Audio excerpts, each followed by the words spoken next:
자, 사랑하는 우리 중고등부 학생 여러분들 반갑습니다. 자, 영상으로 만나는 것이 벌써 세 번째 시간이에요. 사람의 환경 적응력이 정말 놀라운 것이 처음에는 이 영상 찍는 작업들이 어색하기도 하고 손발이 좀 오그라드는 듯한 그런 느낌도 들고 그랬는데 점점 익숙해져 가고 있어요. 첫 영상을 올리기 전에 추가 작업할 때만 해도 제 자신의 모습을 보는 것이 좀 많이 완전 이상했는데 이제는 다른 사람 모니터링 하는 것처럼 다음 설교 영상을 신경 쓰게 되는 것이죠. 여러분들도 강제적인 방학에 자유롭게 외출하지 못하고 집콕, 방콕 생활한 지 벌써 3개월이 넘어가고 있을 텐데 폐인이 된 친구들이 있을지 모르겠어요. 그나마 10학년에서 12학년들은 당장 대입이 코앞이라 나름 열심히 공부하고 있을 거란 생각이 들어요. 맞나요? 그런데 우리 7, 8, 9학년들은 기회는 이때다 싶어서 마음껏 늦게까지 자고 또 귀찮아서 밥도 안 먹고 침대와 한 몸이 되어서 그렇게 살아가고 있다는 소식이 들려오고 있어요. 목사님은 충분히 이해가 됩니다. 왜냐하면 목사님 여러분들 편이니까. 그래도 지금 같은 때는 면역력을 키우는 것이 중요해요. 면역력을 높이는 데에는 세 가지 중요한 요소가 있어요. 첫 번째로 7시간 이상 잘 자고 잘 먹고 그 다음에 규칙적인 생활을 하는 것이에요. 이 중에서 첫 번째 것은 굳이 말하지 않더라도 잘하고 있을 때니까 패스하고 오늘부터는 잘 먹는 것과 규칙적인 생활을 하는 것에도 좀 신경 쓰기 바랍니다. 코로나 사태가 끝나고 우리가 다시 만나게 됐을 때 최소한 누가 누군지 알아는 볼 수 있도록 그렇게 관리를 해야 되겠죠? 자, 할 수 있으리라 믿습니다. 자, 그러면 함께 말씀을 보도록 하겠습니다. 오늘 말씀은 요한복음 19장 17절에서 22절까지의 말씀을 함께 보겠습니다. 원래는 38절까지지만 기니까 17절에서 22절까지의 말씀만 보도록 하겠습니다. 자, 성경책 준비되셨죠? 자, 함께 한 목소리로 저와 함께 읽도록 하겠습니다. 그들이 예수를 맡음에 예수께서 자기의 십자가를 지시고 해골 히브리 말로 골고다라고 하는 곳에 나가시니 그들이 거기서 예수를 십자가에 못 박을새 다른 두 사람도 그와 함께 좌우편에 못 박으니 예수는 가운데 있더라. 빌라도가 패를 써서 십자가 위에 붙이니 나사렛 예수 유대인의 왕이라 기록되었더라. 예수께서 못 박히신 곳이 성에서 가까운 고로 많은 유대인이 이 패를 읽었는데 히브리와 로마와 헬라말로 기록되었더라. 유대인의 대제사장들이 빌라도에게 이르되 유대인의 왕이라 쓰지 말고 자칭 유대인의 왕이라 쓰라 하니 빌라도가 대답하되 내가 쓸 것을 썼다 하니라. 아멘. 오늘이 무슨 날이죠? 아무도 듣는 이가 없을 테니 대답해 보세요. 뭐라고요? 네, 오늘은 식목일이에요. 4월 5일 식목일이죠. 목사님이 뭐라고 얘기할지 혹시 맞춘 사람? 4월 식목일이라고 맞춘 사람? 자, 그 친구들은 이 설교 영상을 보고 나서 나무를 사다가 아니면 꽃이라도 사서 마음 드는 곳에 심기를 바라요. 자, 우리나라에서는 식목일이고 오늘이 식목일이고 나무 심는 날이지만 교회에서는 오늘이 무슨 날일까요? 맞아요. 4월 첫째 주 주일이에요. 깜빡 속았죠. 자, 교회 절기상으로 오늘은 종려주일이에요. 종려주일. 예수님께서 우리를 구원하시기 위해 십자가에서 죽으셔야만 했던 그 사건, 그것을 위해 예루살렘 성으로 들어가시는 그 날이 바로 오늘이에요. 이 종려주일이 있는 일주일을 고난주간이라고 부르죠. 예수님께서는 목요일 밤에 잡히셔서 밤새도록 신문과 고초를 당하시고 금요일에 못 박혀 돌아가세요. 그리고 3일 만에 다시 살아나셔서 여러분들도 잘 알고 있는 대로 이제 다음 주일이면 부활주일이 되는 것이죠. 우리 교제의 순서대로 나간다면 원래는 1단원의 8과 안식일의 주인을 해야 하는데 아무래도 종료주일과 부활주일이 오게 되니까 그것에 맞는 설교를 해야 되겠다는 생각에 공과 설교 스케줄을 좀 조정하게 되었어요. 2단원 사과부터 마지막까지 갔다가 다시 돌아오는 것으로 할 거예요. 이 부분을 잘 기억하시고 잘 따라오시기 바랍니다. 자, 오늘 본문은 예수님께서 십자가에 못 박혀 죽으시는 내용이에요. 그 과정이 상세하게 묘사되어 있어요. 물론 다른 복음서를 참고해 보면 골고다까지 힘들게 올라가는 과정이나 예수님 대신 십자가를 짊어주는 그 구레네 시몬과 같은 이야기가 빠져 있어요. 그것은 요한복음에 기록된 관점이 하나님이신 구원자 예수 그리스도이기 때문에 그래요. 예수님의 신적인 권위와 메시아 되심을 강조하기 위해서 굳이 포함시키지 않은 것이죠. 인간의 몸으로 오신 예수님께서 경험되어지셨던 육신의 체력적 연약함 같은 것이 요한복음에서는 많이 빠져 있는 것이에요. 어찌됐든 예수님께서는 오래전에 하나님께서 계획하신 대로 당시 최악의 형벌로 여겨졌던 십자가 처형을 당하게 되세요. 그것도 강도들과 함께 십자가 처형을 당하시는 것이죠. 이것이 무슨 뜻이겠어요? 예수님을 강도와 같은 수준의 인간으로 사람들이 격화시킨 거예요.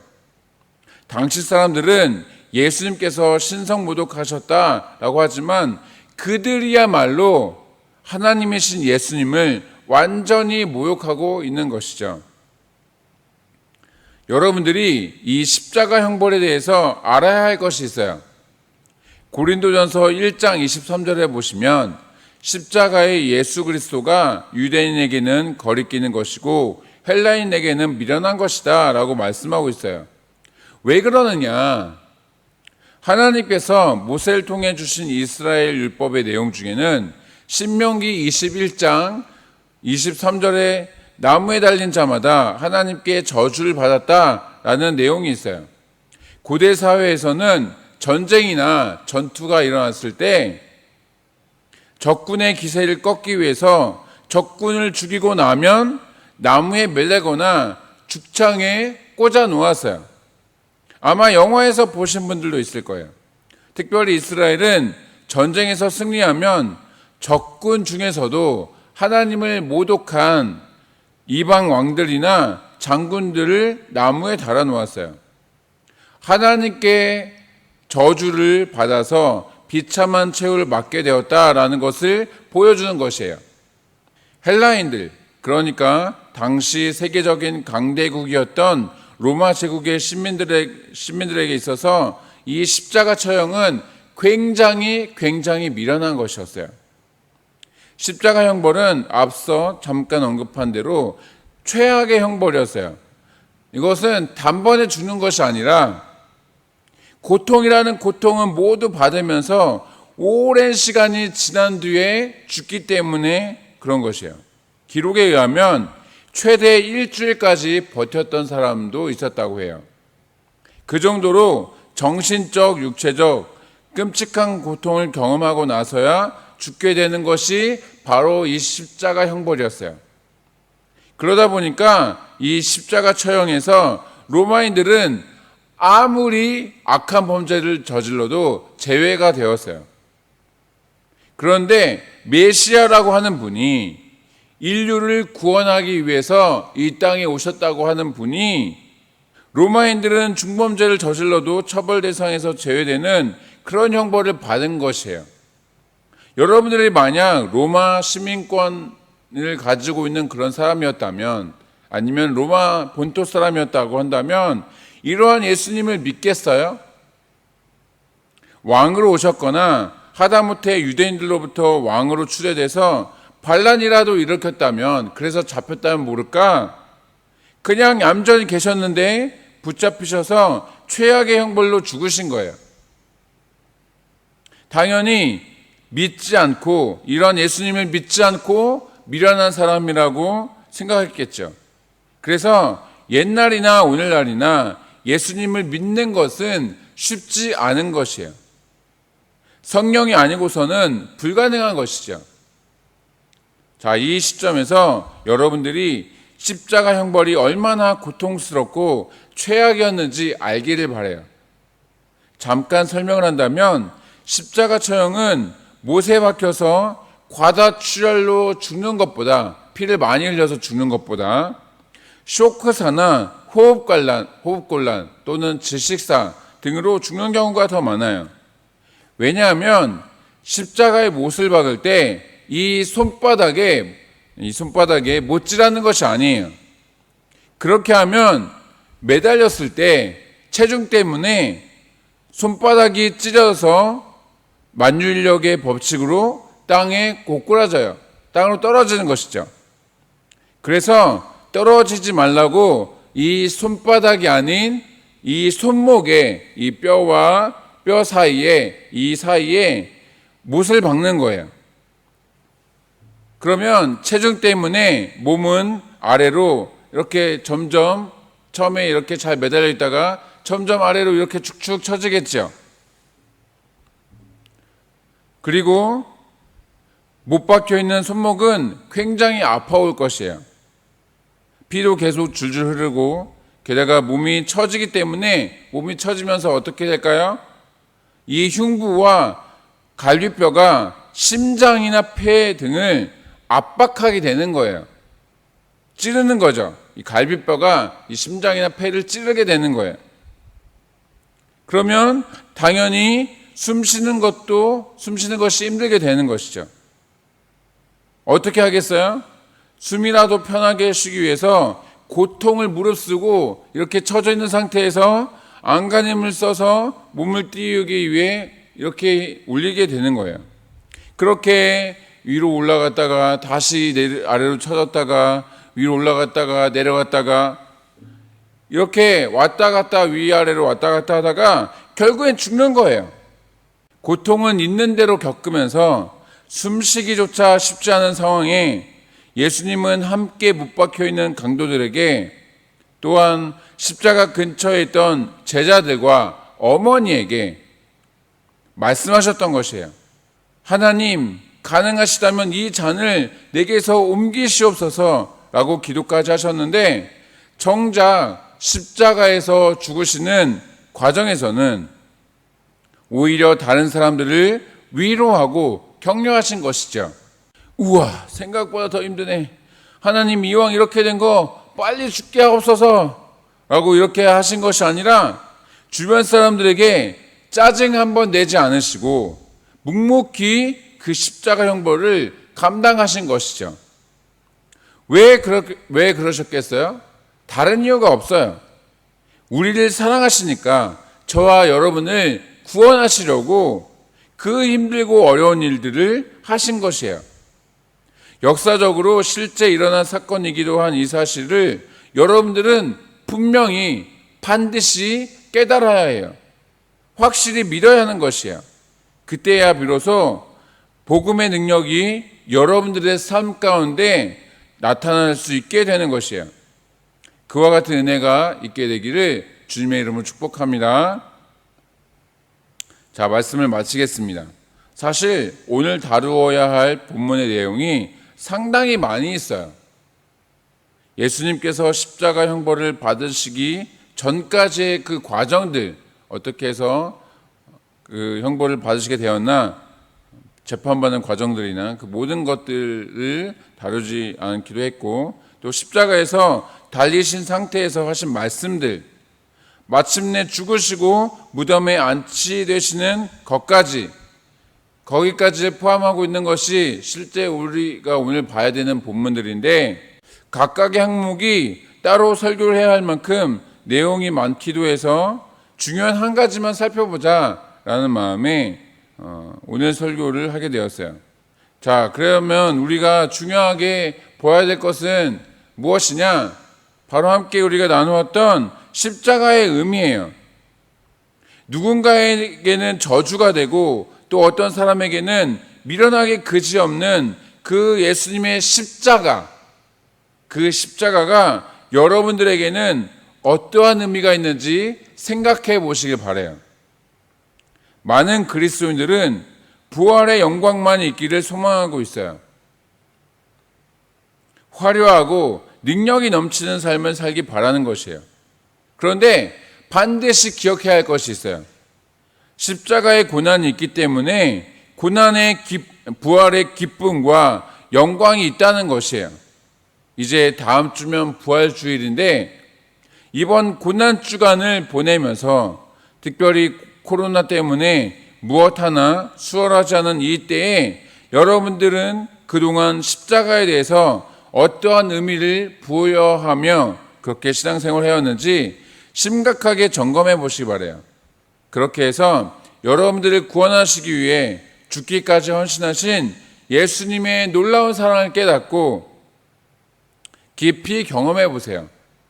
그것을 통해 힘들고 어렵더라도 예수님처럼 살아가고 부활의 은혜를 함께 누리는 우리 사이공 한인연합교회 중고등부 학생들이 되시기를 주님의 이름으로 축복합니다.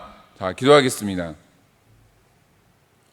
사랑의 아버지 하나님, 우리 사이공 한인연합교회 중고등부 학생들,